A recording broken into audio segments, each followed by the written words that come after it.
अस्सलाम वालेकुम दोस्तों, आज आपको ऐसी वादी पे लेके जा रहा हूँ जिसको देखने के लिए शोर वाला पुल को क्रॉस करना पड़ता है। चले जी आपको बताते हैं और सुनाते हैं कि शोर वाला पुल किसको कहते हैं।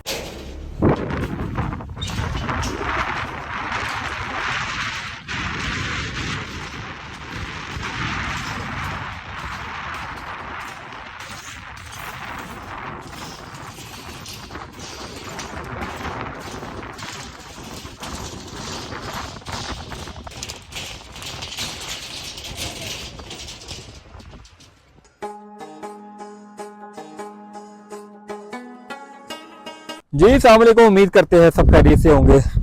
इस खूबसूरत जगह पे फिर मैं आ गया हूँ। इसको कहते हैं तुमतमा।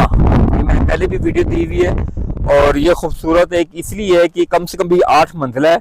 और मज़े की चीज़ ये इसकी जो बैग है पूरी वो है पहाड़ के अंदर। उसकी रीज़न ये है कि मैंने उनसे पूछा है कि घर ठंडा रहता है गर्मियों में और जब सर्दी आएगी तो ये गर्म हो जाएगा। तो ये बड़ा अच्छा एक फार्मूला है। ये सामने नारायण वाला रोड है, वहां से एक बड़ा पुल मिलेगा आपको। वहां आएंगे तो ये आपको एक खूबसूरत इलाका देखने को मिलेगा जिसको कहते हैं तुमतमा। कैसा नाम है जी, मजेदार तुमतमा। और पहाड़ के दामन में ये खूबसूरत एक पहाड़ी घर बने हुए हैं।